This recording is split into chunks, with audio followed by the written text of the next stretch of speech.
Welcome, Gunrunner.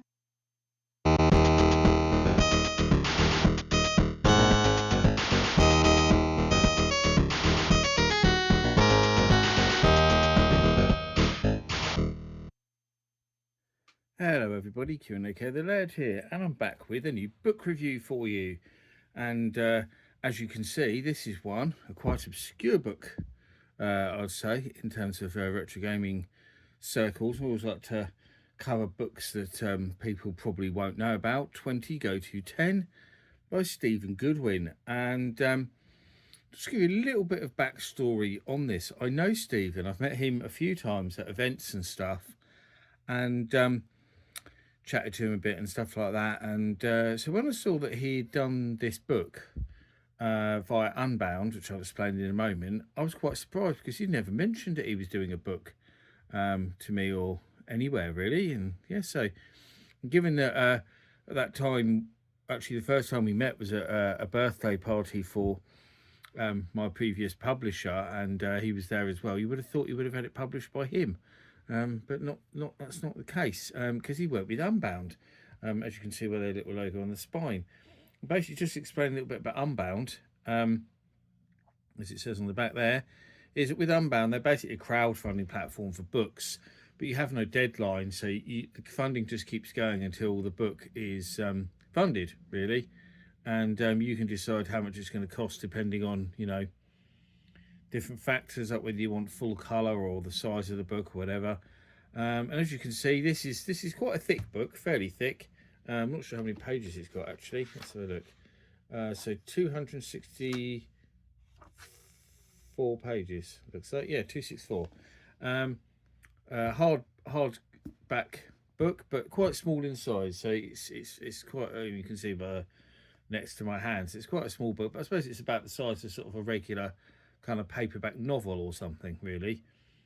But a nice glossy cover, and it says there 101.01001 facts about retro computers. So it's trying to be clever by using binary numbers. Not everyone will understand that reference. There's some little pictures on the front: an Apple, Mac, a disc, a joystick, a cassette. There's another joystick on the side, which is like a Cheetah 125 Plus to me. The joystick over my Spectrum, a printer and a disc on the back, and then it's got a description of the book. So let's read that, because I think that's quite important. Do you know what secret messages were hidden in Commodore Basic? While the highest score possible in Pac-Man is 3333360, that Steve Wozniak set the price of the Apple II computer at £666.66, or why the Amstrad CPC 472 had an 8K chip that was never connected. I do know that, actually. I've covered it in some of my videos. It's to do with Spanish law. And 64K computers, so they added that to make it over 64K, even if that wasn't needed. So from 0 to a very long number, and from Acorn Atoms to VIC-20s, 20 GOTO 10 takes us on an adventure through the history of retro computers and games consoles, one number at a time. By following the GOTO instructions at the end of each entry, you'll create a unique journey through this treasure trove of forgotten geek lore and fascinating trivia. With any luck, you'll discover the number used to grant infinite lives in Jet Set Willy on the Sinclair ZX Spectrum, the reason a single digit might require 7 bytes of memory, and how, through numbers, we can understand more than just the internal workings of our favourite retro machines. So reading that, you think, I'm not sure what the coding bit has got to do with the trivia bit. It kind of doesn't really connect them properly, I don't think. And then I read the intro and stuff at the start of the book, the foreword, and that, and I still wasn't any the wiser, to be honest.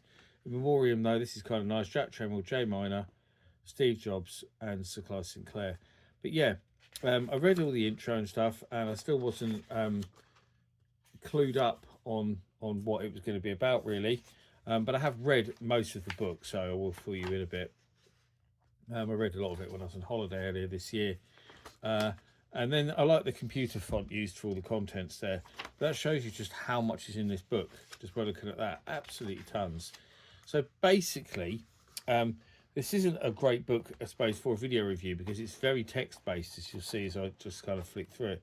There are some pictures. There's one for the Pac-Man end screen, but not many. But the main chunk of the book, which is probably up to about about there, maybe. Yeah, up to about there. So the main chunk of the book, there's a bit at the back, which I'll explain in a minute, but the main chunk of the book, or this part, is the kind of trivia part. And there's some really good trivia in here. There's some really interesting stuff. Lots of stuff that I didn't know, lots of stuff that I did, but a nice, interesting mix of different trivia that's kind of titled.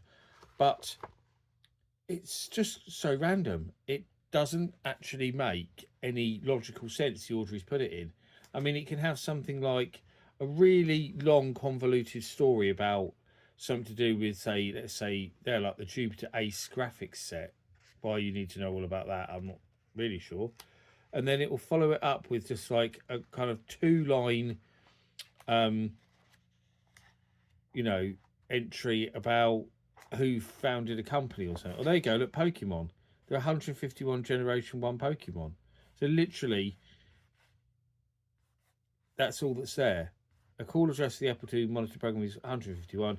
A monitor program is where you can poke memory. Coincidence? No, probably not, because Pokemon's Japanese and Apple II computer is an American thing.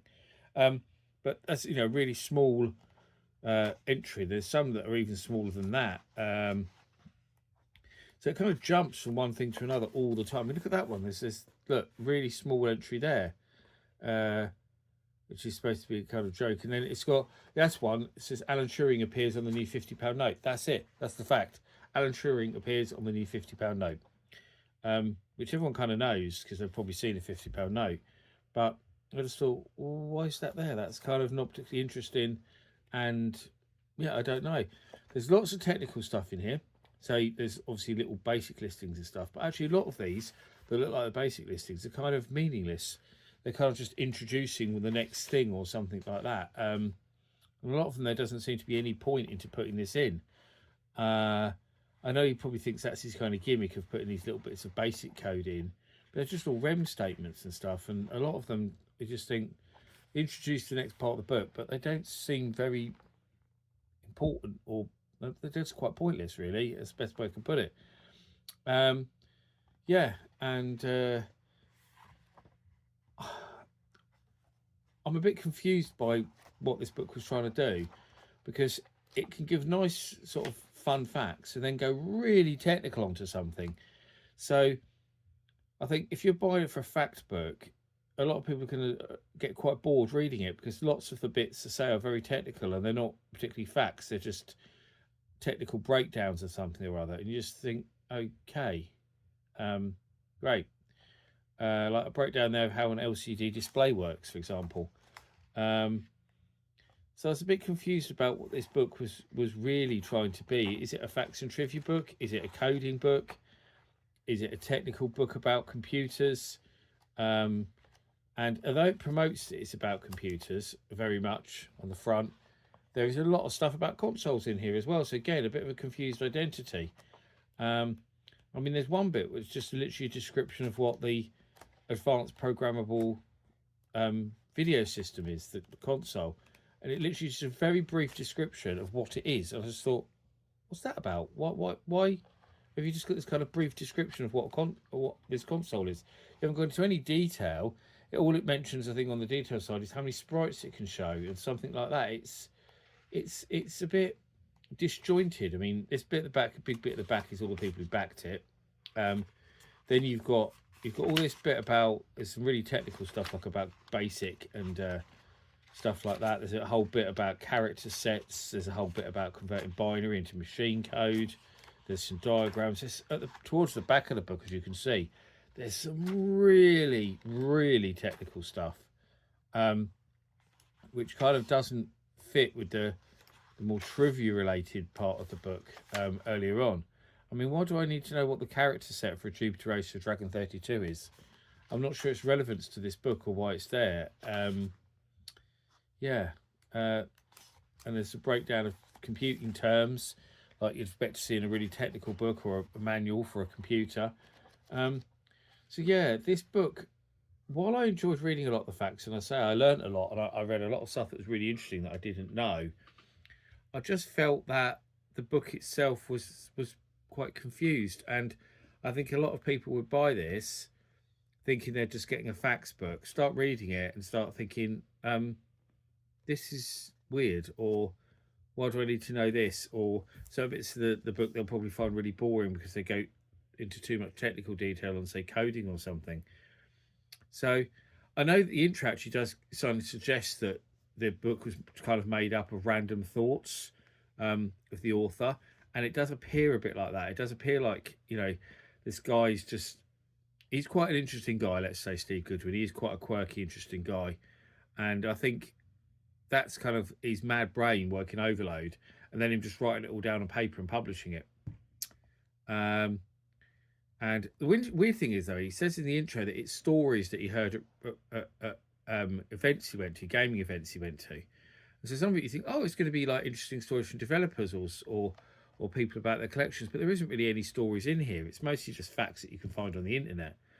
So I'm not sure really where the stories part came in, but yeah, maybe he means they're things that people have told him, facts that he's remembered. I don't know, but yeah.